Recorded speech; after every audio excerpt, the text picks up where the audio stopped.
I'm Harris County Judge Ed Emmett, Director of the Harris County Office of Homeland Security and Emergency Management. Thanks to our professional staff and great cooperation at all levels, we are well prepared for any disaster. In fact, Harris County is a national model for emergency preparedness and response. Our previous experiences have made our community stronger and better prepared. Being prepared can reduce the anxiety and the loss that accompany disasters. Having an emergency plan remains the most important tool to keep us safe. Saving the lives and property of Harris County residents is our #1 priority. 4 simple steps can prepare you for anything, from a storm to a man-made disaster. 1. Get a kit and stock it with needed supplies, food, water, and other provisions that can last up to a week. 2. Have a plan. Make sure that your family knows what to do if you need to evacuate. 3. Stay informed. Know what's happening and what emergency officials are recommending you do. 4. Get involved. Learn how you can help your friends and neighbors. Thank you for watching this Ready DVD. An involved community is a well-prepared community, and your partnership with Harris County is the foundation of our Homeland Security and emergency management strategy.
Houston and the surrounding region. This is a land of opportunity and can-do spirit.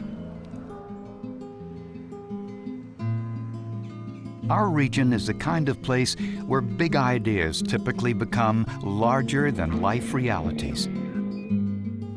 Throw any challenge our way, and we meet it head-on. But are we really ready for anything?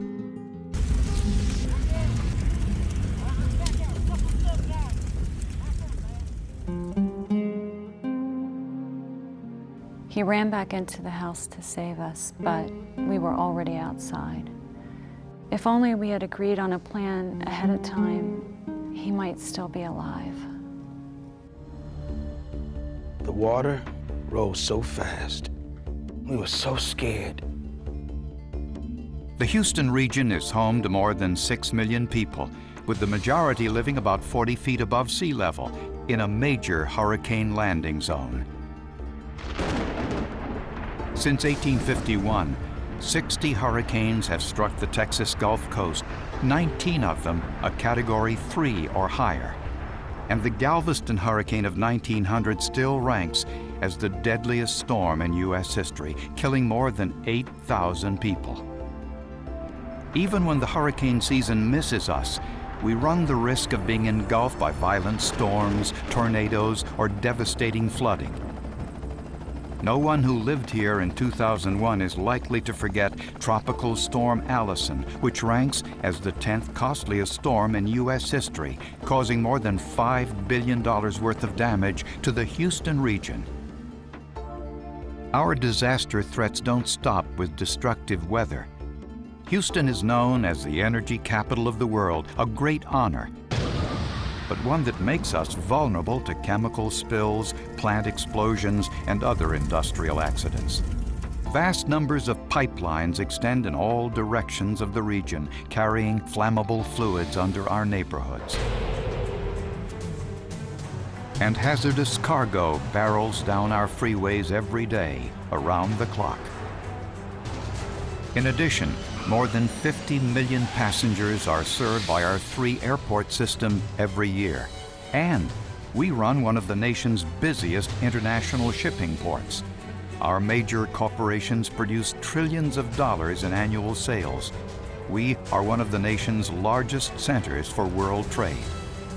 Our size and concentration of industry makes us a prime target for terrorist attacks, just like any other major U.S. city.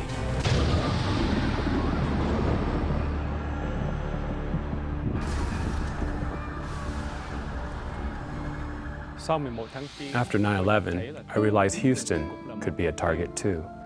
We were in a tall Houston downtown building, and I remember evacuating that day. It seemed like a bad dream. How could this be happening? On American soil, 9/11 opened everyone's eyes to the fact Houston is in danger too. No one likes to think about disasters, but they can happen here just like in every other part of the world.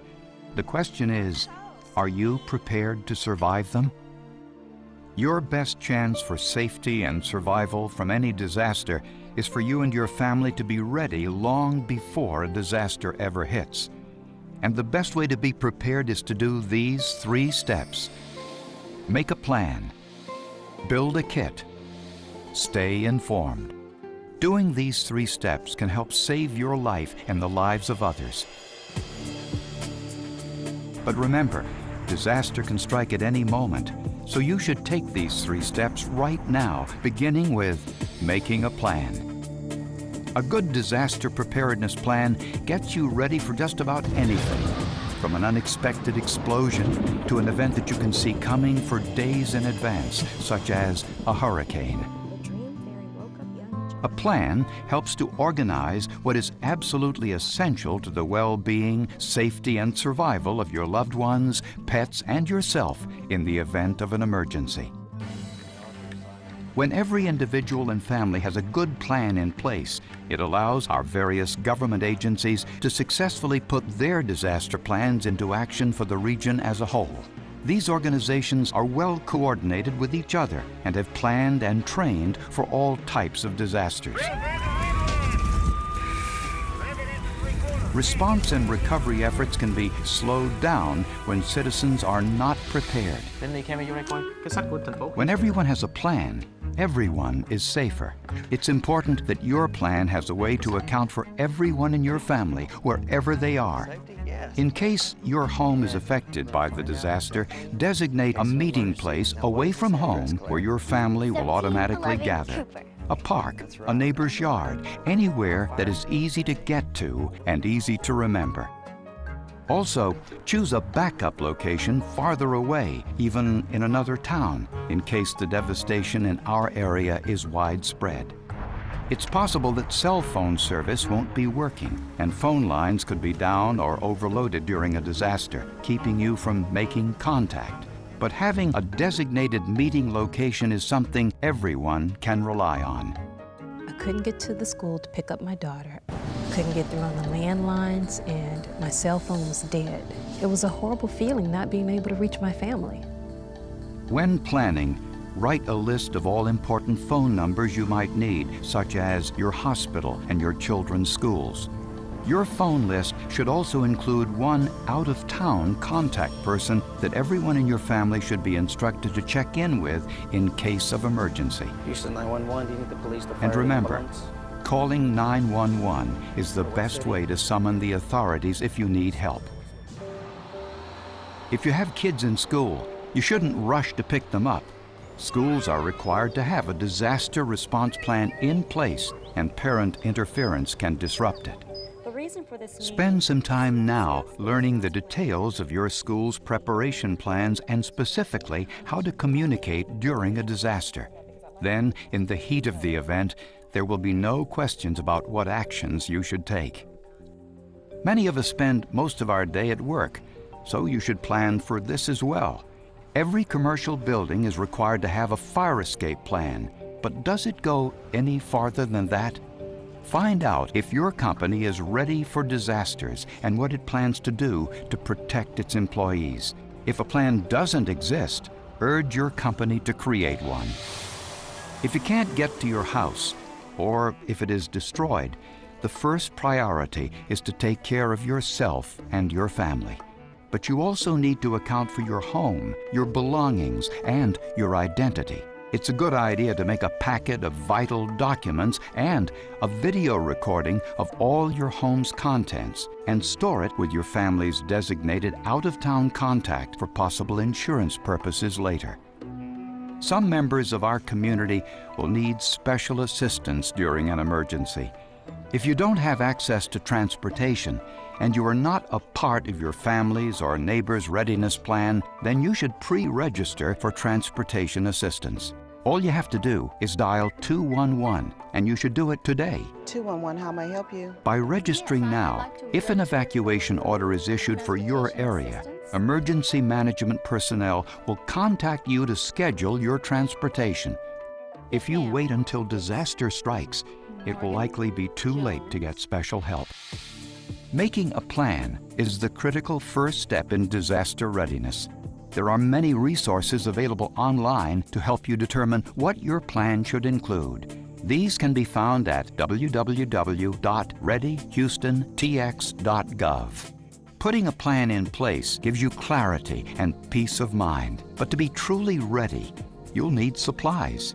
The next step in disaster preparedness is to build a disaster kit. You should gather enough water and non-perishable packaged and canned food to last 3 to 7 days. You will need 1 gallon of water per person per day. Beyond food and water, several other items should be in your kit, including medications, toiletries, a manual can opener, bug repellent, sunscreen, radio, flashlight, batteries, and extra clothes. You should build a kit for every person in your family. You also need to build a kit for every pet, which should include their food and water, medications, pet carrier, leash, a recent photo, and immunization records in case the pet needs to gain access to a shelter. Keep your disaster kits in an easily accessible place in your home and make sure all family members know where it is. Of course, you may not be home when a disaster hits, so it's also important to have a portable disaster kit to help you be prepared for anything, no matter where you are. You need to pack kits for your car and workplace so you're ready at all times. In many cases, such as a chemical emergency, you may be instructed to shelter in place. You need to be ready to protect yourself inside your dwelling, not just a kit for going, but a kit for staying. In addition to ample water and food, your home kit should include duct tape and plastic sheeting for making your home airtight, fluorescent lanterns, flashlights, batteries, portable radio, and a regular phone with a cord long enough to reach a safe room. Finally, your kit isn't complete if it isn't up to date. Set a time every 6 months to rotate fresh food, water, and medications into your supplies. A good way to remember is to do this when daylight savings time begins and ends. You can find many more details online at www.readyhoustontx.gov about what should go into your kit.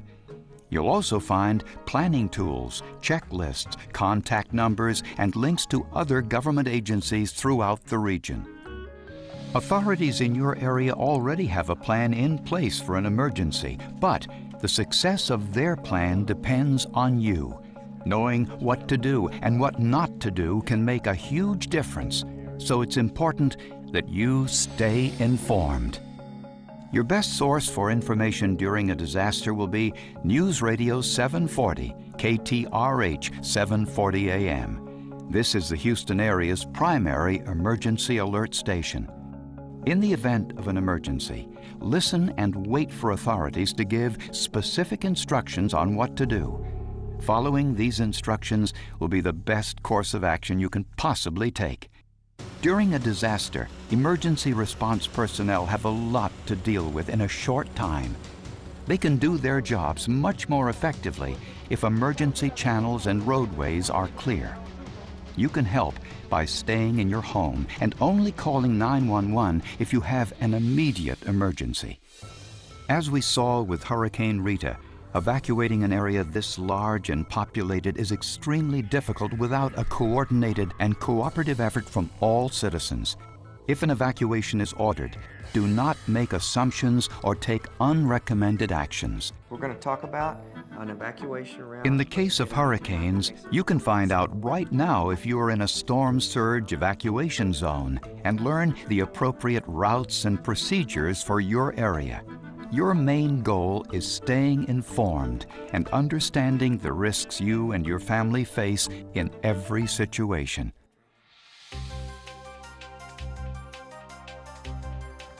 I can't say enough about having a plan.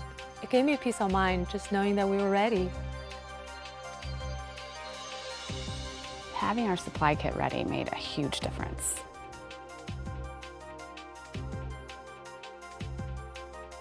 The work we have done ahead of time has made my family safer. Make a plan. Build a kit.